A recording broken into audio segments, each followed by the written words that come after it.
Welcome back to our Mackems Walking Back. It's a little bit harsh, but we're asking this week just exactly what does Isidor bring to this squad. We are reviewing the Oxford result and we're straight through into the fifth round, but question marks have been asked about Isidor and there aren't very polite ones. Hope you're well. We've got Jamie and Leo fresh back from, of course, watching that game.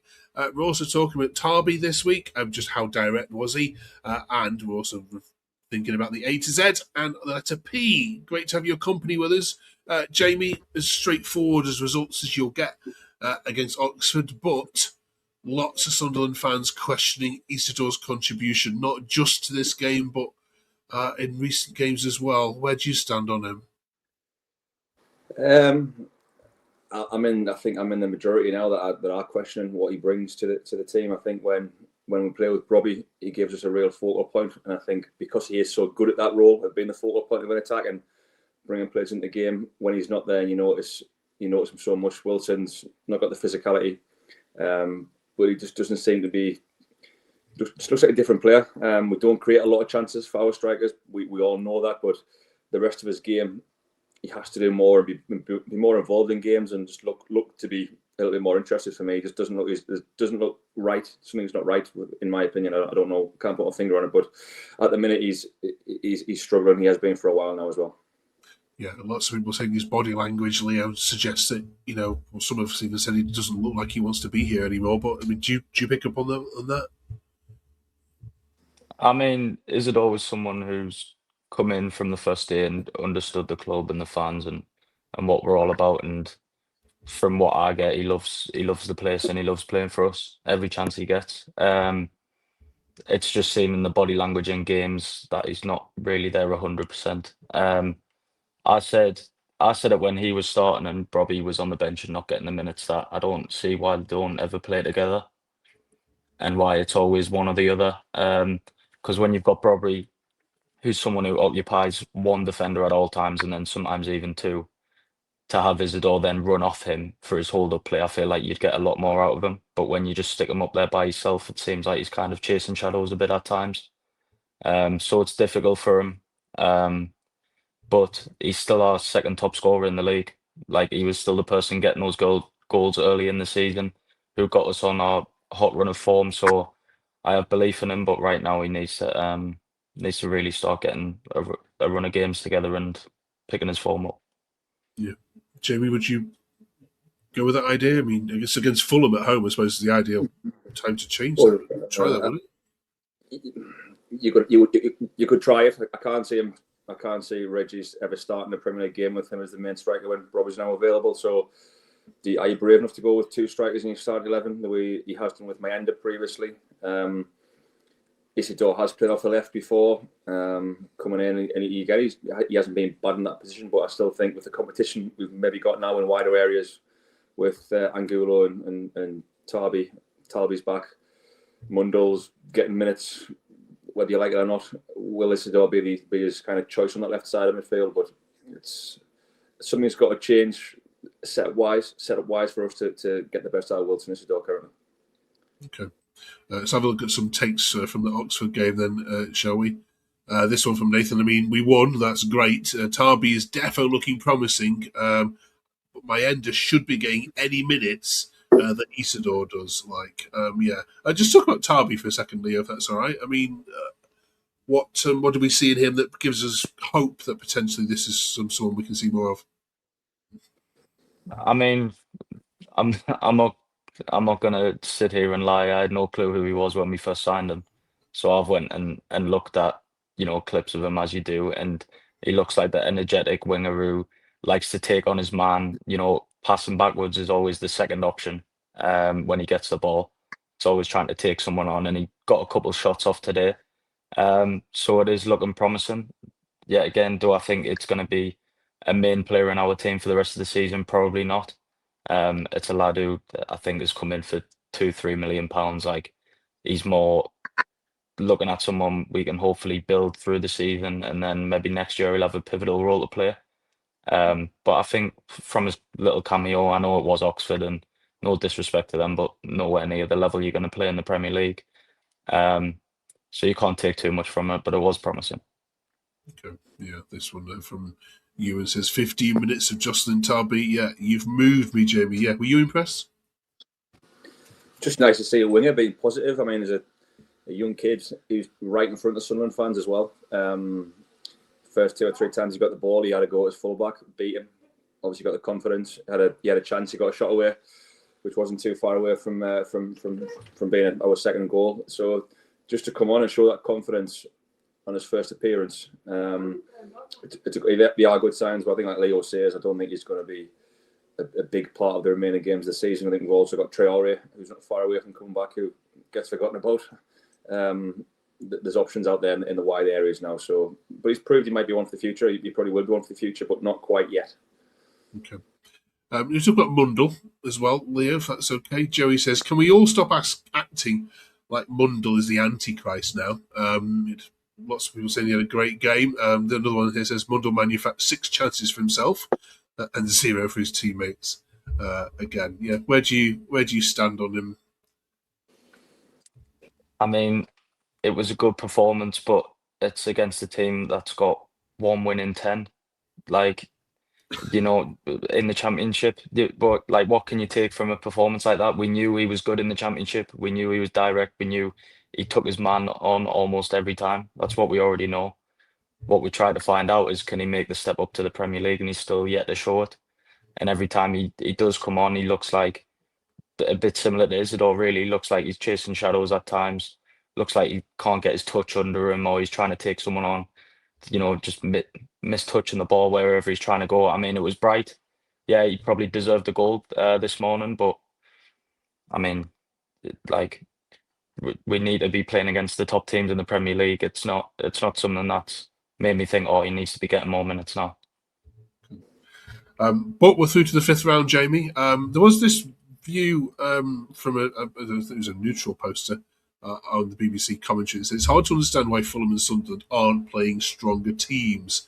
They're probably the only 2 teams in the Premier League that aren't candidates for either relegation or for Europe. Although you could argue that if you beat Fulham this weekend, then we are back on for Europe potentially. Did you get that point? Why? I mean, it is Oxford, and you're lucky that they didn't. They've got bigger fish to fry in the Championship, but we could have gone wrong.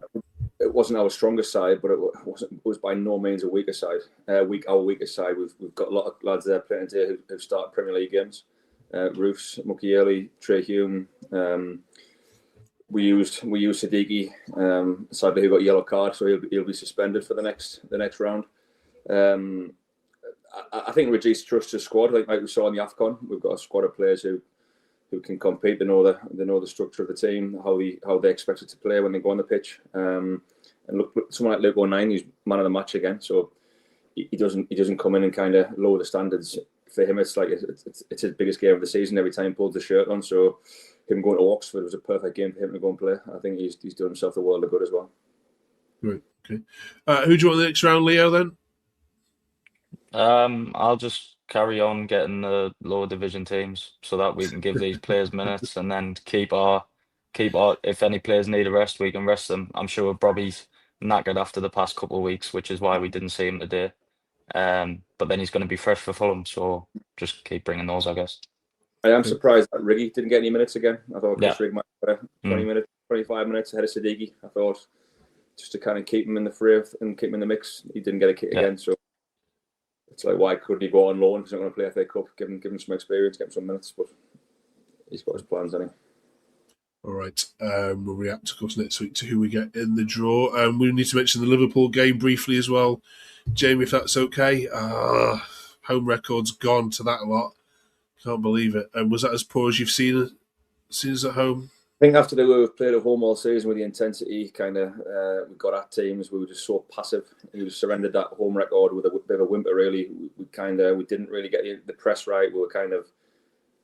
We didn't get any. The low block wasn't tight. Gakpo was having space in an area where we should be strong with Hume and Mukiele on that side, and Liverpool played well. Florian Wirtz was superb, I thought, finding space in areas, and we didn't get started. And you know what? It's one defeat at home. I didn't think it was ever going to last forever.